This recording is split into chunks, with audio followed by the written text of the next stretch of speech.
தேவன் எப்போவுமே கூடவே இருக்கிறார். வந்துட்டு போல சில நேரம் இருக்கிறார், சில நேரம் இல்லை, அப்படி கிடையாது. எப்போவுமே இருக்கிறாருங்க.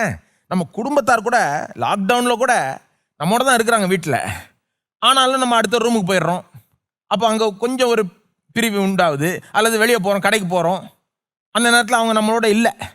ஆனால் தேவனை நீங்கள் விட்டுட்டு கடைக்கு போக முடியாது. எனக்கு உள்ளவே இருக்கிறாரு, எப்போவுமே இருக்கிறார், கூடவே இருக்கிறார். நீங்கள் அவரை விட்டுட்டும் போக முடியாது, அவர் உங்களை விட்டுட்டும் போக மாட்டார். அப்போ எப்போவுமே இருக்கிறார் நம்மோட.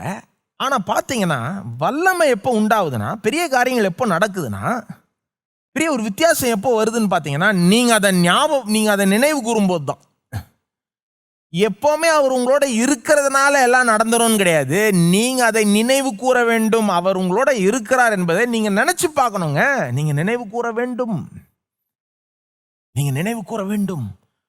நீங்கள் நினைவு கூறும்போது அதில் பெரிய வல்லமை இருக்கு. பாருங்க, ஒரு உதாரணம் கொடுக்குறேன். நாம் சில நேரம் நம்ம பிள்ளைகளை அப்படியே கைப்பிடிச்சே சில நேரம் அப்படியே நடந்துட்டு போவோம், ஒரு வேளை கூட்டிகிட்டு போவோம். சில நேரம் இந்த எக்ஸிபிஷனுக்கெல்லாம் கூப்பிட்டு போகிறோம்ல, இப்போலாம் அதை செய்ய முடியாது, முன்ன செஞ்சோம். எங்கேயா கூப்பிட்டு போகிறோம், அந்த எக்ஸிபிஷனில் சில இந்த காட்சி பொருள்லாம் இருக்கும். அப்படியே ஒரு இது உள்ள ஒரு இருட்டான ரூம்குள்ளே கொண்டு போவாங்க. அதில் பயமுறுத்துகிற சில காரியங்கள்லாம் வரும். அப்படியே நம்ம பிள்ளையை கூப்பிட்டு போகிறோம், சரி ஏதோ இன்ட்ரெஸ்டிங்காக காமிக்கலாம் அப்படின்னு கூப்பிட்டு போகிறோம். பயமுறுத்துகிற ஒரு காட்சி வருது, அல்லது ஒரு ஒரு வேஷம் போட்டுக்கிட்டே எவனா ஒருத்தன் பயமுறுத்துற மாதிரி வரான்னு வைங்க. அந்த பிள்ளை அதை பார்த்துட்டு அப்படியே பயந்துருது. எப்பா அப்படின்னு பயப்படுது. நாம் என்ன பண்ணுறோம்? அந்த பிள்ளையை தட்டி, பயப்படாத நான் இருக்கிறேன் அப்படின்றோம். என்ன நடக்குதாங்க? கூடவே தான் இருந்தோம், அந்த பிள்ளையோடையே தான் இருந்தோம்.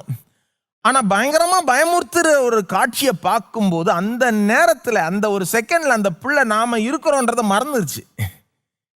நம்ம கூடவே தான் இருக்கும், கையை பிடிச்சிக்கிட்டே தான் இருக்கும், ஆனால் இருக்கிறத மறந்துடுச்சு. பாருங்க, அந்த மறந்துடுச்சுன்னா அதனுடைய நினைவில் நாம் இருக்கிறது பெருசாக இல்லை, அந்த பூச்சாண்டி, அந்த பயமுறுத்துகிற அந்த வேஷம், அந்த காட்சி தான் பெருசாக தோன்றுகிறது.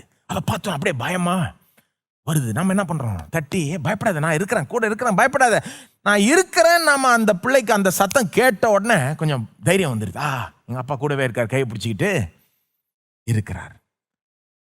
வெறும் இருக்கிறது மட்டும் பிள்ளைக்கு தைரியம் கொடுக்கல. அந்த பிள்ளைக்கு எப்போ நாம் இருக்கிறோன்றது அந்த பிள்ளை உணருதோ, அந்த பிள்ளை எப்போ நினைவு கூறுதோ, அப்போ தான் அந்த தைரியம் வருது. பாருங்க, இது போல தான் தேவன் நம்மோடவே இருக்கிறார், நம்ம கையை பிடிச்சே நடக்கிறார், நம்ம நடத்தி